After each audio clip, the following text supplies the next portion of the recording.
Bonjour, dans cette capsule vidéo, je vais vous présenter comment effectuer le calcul d'une longueur au sein d'un triangle rectangle à l'aide de la trigonométrie. Donc il y a plusieurs étapes à suivre. La première étape, c'est tout simplement d'énoncer qu'on est dans un triangle rectangle et préciser en quel sommet.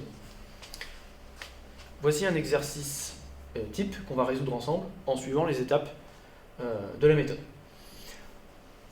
Donc première étape, on dit que le triangle, ici le triangle AMT est rectangle et il est rectangle en A.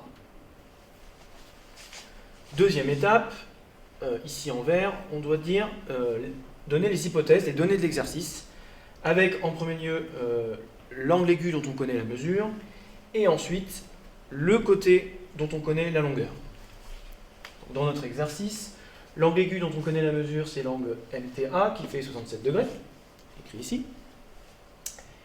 Et le côté dont on connaît la longueur, c'est le côté AM, ici, qui fait 7 cm. Ensuite, étape importante, ici en rouge, le côté dont on connaît la longueur, qu'on vient de citer, il faut qu'on précise son rôle par rapport à l'angle aigu dont on connaît la mesure. Donc vous le savez, les rôles, c'est soit hypoténuse, soit côté adjacent, soit côté opposé. Dans notre exercice, le côté AM, ici, on voit que par rapport à l'angle de 67 degrés, l'angle MTA, il ne le touche pas. Il est en face, donc c'est le côté opposé à l'angle MTA. Étape suivante, ici en jaune, il faut énoncer quel est le côté dont vous cherchez la longueur dans l'exercice.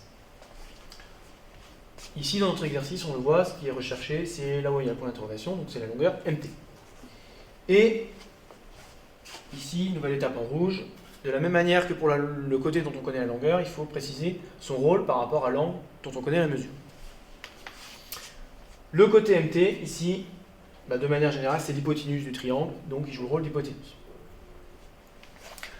Étape suivante, à partir du rôle du côté dont on connaît la longueur et du rôle du côté dont on cherche la longueur, on détermine si on utilise cosinus, sinus ou tangente. Connaissant les formules des fonctions trigonométriques, cosinus égale adjacent sur hypoténuse, sinus égale opposé sur hypoténuse, et tangente égale opposé sur adjacent. Dans notre exercice, on avait AM qui est le côté opposé à l'angle MTA, et puis MT qui est l'hypoténuse. La fonction trigonométrique dont le rapport c'est côté opposé et hypoténuse qui apparaissent, c'est sinus. Donc on va utiliser sinus. Étape suivante, qui va être la fin de la résolution de l'exercice, ça va être d'effectuer le calcul donc, de la longueur que l'on cherche, à l'aide donc, de la formule trigonométrique que l'on a choisie, à savoir sinus dans notre exercice. Pour cela, on va énoncer la formule donc, de notre fonction trigonométrique, puis, dans le cadre de l'exercice, remplacer les longueurs connues par leur valeur, les mesures d'angle connues par leur valeur, puis ensuite, on va utiliser la calculatrice et effectuer un produit en croix.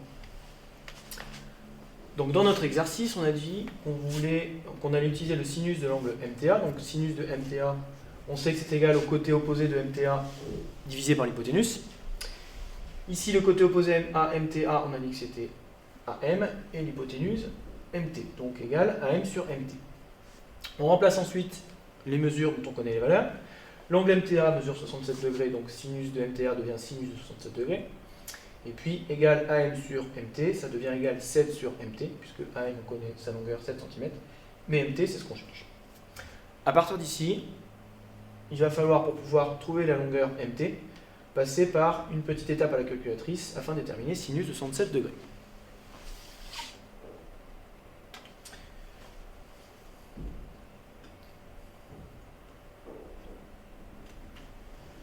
Première chose importante sur les calculatrices, que ce soit Casio ou TI, c'est vérifier qu'elle est bien paramétrée en degrés.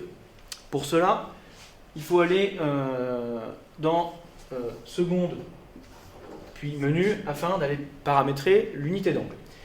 Donc quand vous appuyez sur les touches seconde, puis menu, apparaissent ces 4 choix possibles, et évidemment on va aller dans unité d'angle, donc on va appuyer sur la touche 2.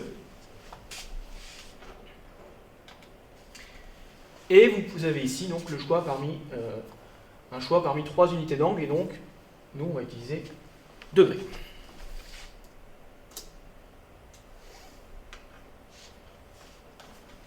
Pour les calculatrices TI, c'est quasiment, c'est assez similaire. Cette fois-ci, pour aller voir si c'est bien en degrés, on vous appuie sur la touche seconde puis la touche mode.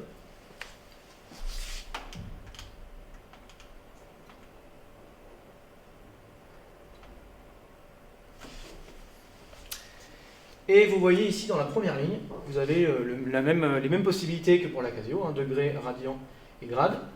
Et de la même manière, on va sélectionner degré, donc il faut bien s'assurer que c'est degré qui est surligné en noir. Là. Et si ce n'est pas le cas, il suffit d'utiliser le pavé directionnel et puis la touche entrée pour aller sélectionner degré.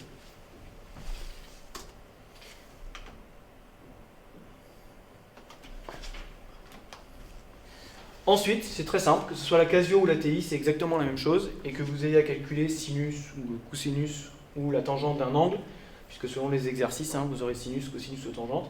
Vous avez les trois touches, sinus, cosinus, tangente. Donc là, nous, dans le cadre de notre exercice, on devra calculer sinus de 67 degrés, donc on va appuyer sur sinus, puis taper 67 degrés et taper entrée. On obtient alors ce résultat-là, et donc on va prendre une valeur approchée, et donc on va prendre environ 0,92.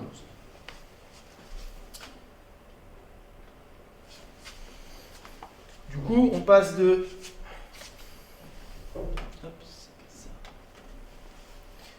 sinus 67 degrés égale 7 sur mt à 0,92 environ égal à 7 sur mt. À partir d'ici, on va faire donc le fameux produit en croix pour obtenir la valeur de la longueur mt. Donc on a mt égale 7 fois 1 divisé par 0,92, puisqu'on peut écrire 0,92 comme le quotient de 0,92 par 1. Donc on obtient mt égale environ 7 divisé par 0,92, autrement dit 7,6 cm. J'espère que cette vidéo vous a été utile. Au revoir.